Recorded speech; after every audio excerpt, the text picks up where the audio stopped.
have a handout I'm going to give you. In the meantime, I'm going to tell you just a little bit about me. My name is Michael Manna. I grew up in Ramsey. I went to Don Bosco High School. I went to Boston College. I was an accounting major. I graduated in 1970. I was seventh in my class. My mother was very happy. And I went to Boston College Law School, and I graduated in 1973. Anybody live here a long time, since prior to 1970? No. My dad used to own a restaurant on Route 17 in Ramsey. It was called the Tower of Pizza. It's where the, pardon me? Great name. Yeah, it actually had a leaning tower on it. And I washed like thousands of dishes there. Houlihan's is there now.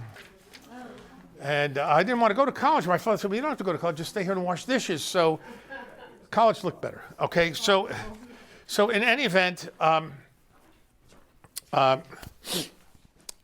went to college. I went to law school. I graduated in 73. I was in the top 10%. She was happy again.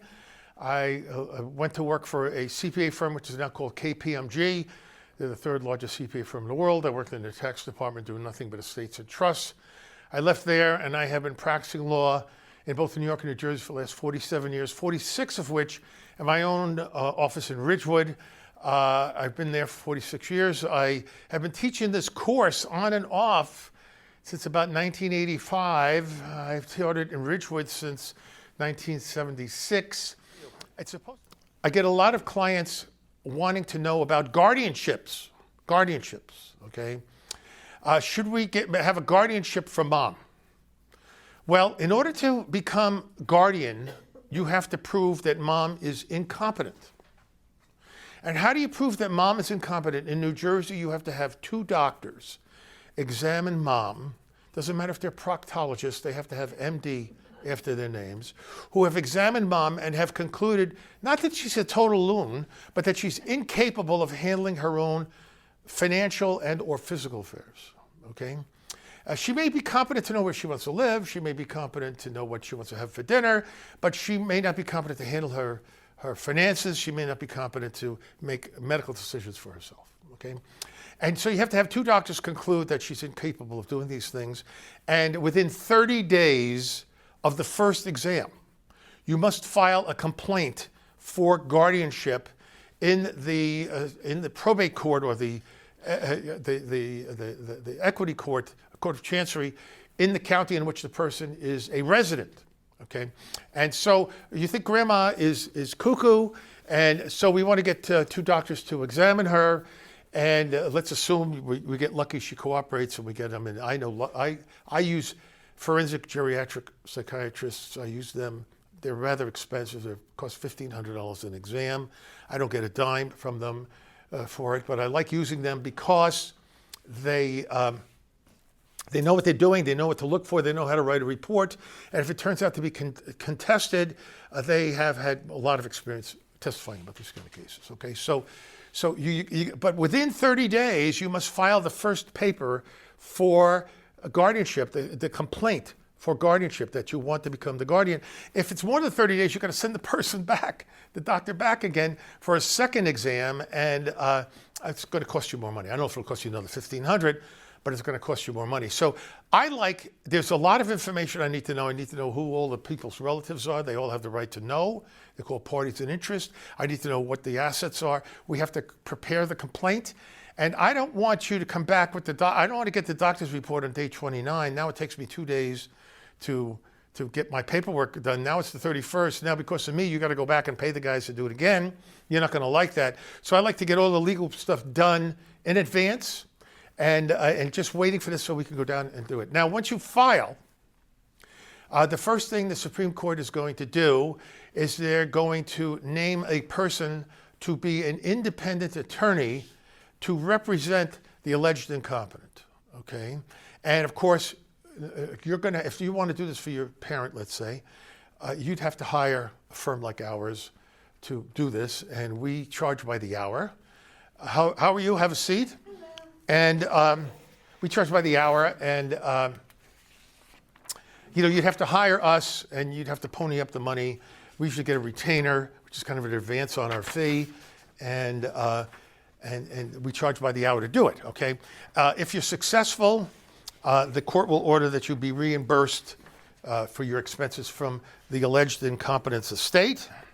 And even if you're not successful, if the court thought you had probable cause means they think you had a good reason to do it, and even if you didn't win, they would still order that you be reimbursed some or all of your expenses, okay? So, and one of the expenses is this guardian ad litem, and he is going to go and visit the alleged incompetent, and he's going to report back as to whether or not he thinks, in his layman's opinion, the person is incapable of handling their own affairs. And if there's more than one, and he is going to investigate whoever wants to be the guardian, okay? Is this person fit? Do they have a criminal record? Do they have a decent credit rating? The person, whoever is going to be the guardian, has to be bonded. Bonding is an insurance policy that you are not going to steal from the alleged incompetent or do something stupid. And in order to be bonded, you have to have good credit. No insurance company is going to bond you unless you have good credit. So the first thing I tell people when they want to be guardian is, do you have good credit? Otherwise, if you're not bondable, we've got to find somebody else to be the guardian, okay? And then the judge will hear everything. Typically, you have to serve the person with the papers, the alleged incompetent. They have a right to contest it if they want. And then you go down, the court enters what is called an order to show cause. They set a date when you have to go down and show cause why the court shouldn't do what I asked them to do, which is to declare the person incompetent and have my client appointed guardian. And in the meantime, if some other kid wants to be guardian, they can go down and do what they have to do. Once, if we're successful, which 99% of them are uncontested, the person is usually pretty, incompetent when we do this kind of thing, and they don't contest. Although I've had contested ones, the judge will then enter an order for guardianship, and you'll have to get your bond, and you have to report within 90 days what all the assets and liabilities are of the person who you're taking care of. And once a year, you have to report all the money that came in, why it came in, all the money that went out, why it went out. And you're entitled to a fee, not a tremendous fee, but I think it's about 0.5% of the person's net worth every year to do this. Now, you don't want to do this because every time you hear court, you should hear cha-ching, cha-ching. It's going to be expensive, okay? The lawyers who represent you are going to be expensive. And then once you are a guardian, if we want to do elder law planning, which we're going to talk about tonight, if the person is incompetent, we have to get court permission to do whatever elder law planning we want to do, because it usually involves the incompetent person giving away some assets, okay?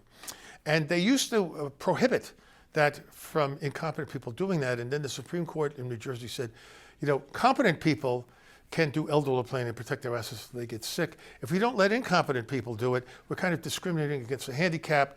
So you have to be able to justify, number one, this is what the person is permanently ill, they're never going to get worse. They're never going to get better, they're only going to get worse.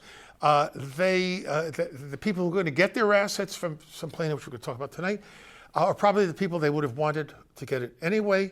And number three, every time you give away assets, it creates a penalty period for eligibility for Medicaid, which is what really elder law planning is. It's trying to save your assets and get you on Medicaid. And every time you give away $11,700 right now this year, it changes every year, Medicaid will not pay for 1 month of your nursing home from when they should have started. So if I give you $35,100 today, and I apply for Medicaid 4 years from now, well, the number one, I have to be sick enough. So I'm in a coma, I'm sick enough. Number two, I have to be poor enough. I have to have less than $2,000 worth of assets. I got 10 cents in my pocket. Number three, I couldn't have given away anything in the last 5 years. So they look back and say, hey, Manna, we saw 4 years ago you gave away $35,100, which just happens to be, if you divide that by $11,700, happens to be 3. So we would have started you on Medicaid, Manna, on April 1st, but because you gave this away, we're not going to start till July, August, September 1st. I'm sorry, what am I talking about? May, June, July 1st. So you have to wait 3 months because you did that. You have to make sure that whatever elder law planning you do, if you go for guardianship, there is no hiatal period where the patient has no money to pay for their care before the public programs take over, okay?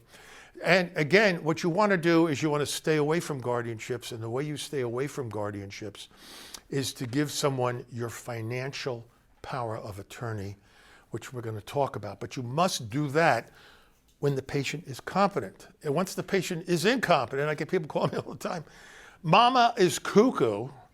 She doesn't even know who I am. I need power of attorney. Well, it's too late then. You have to be competent to sign a power of attorney. It's too late. So you have to do it when you are competent. And that's why we're going to talk about what the necessary documents are. And in my opinion, the most important one of all, it's not a will. It's a financial power of attorney, okay? And because that can save you thousands and thousands and thousands of dollars in guardianship proceedings, and also the lag of time. In the meantime, you might be paying through the nose. You know, nursing homes cost between $12,000 and $18,000 a month, and you're paying while you're waiting for the court to get ready to hear the case, and you could have done something else that might have saved you a bunch of money. Okay, so that's pretty much all I wanted to say about guardianships. I just wanted you to understand that there are ways around it, and we'll get to that. One of them is to make sure someone has your financial power of attorney. Yes, sir. If a person has power of attorney, or the elderly person has power of attorney, Yes. can someone else apply for guardianship and override that? Yes. Guardianship does not, I mean, giving someone power of attorney does not preempt anybody from applying for guardianship. And so if you have power of attorney and you're not doing a good job and your brother thinks you're I don't know, looting your mother's estate, or you're just not taking good care of her, he can go for a guardianship. He doesn't have to show you misused anything. He can go for a guardianship, and if he's incompetent, the judge will order that the person's incompetent, and then the judge will make the decision should they void your power of attorney, which they can do, and then it's under, at least then, mom's care is under court supervision, that they watch it once a year. With that said, I just want to say I hope I see you guys sometime. Please feel free to come in and say hi, and good luck. Thank you. Right.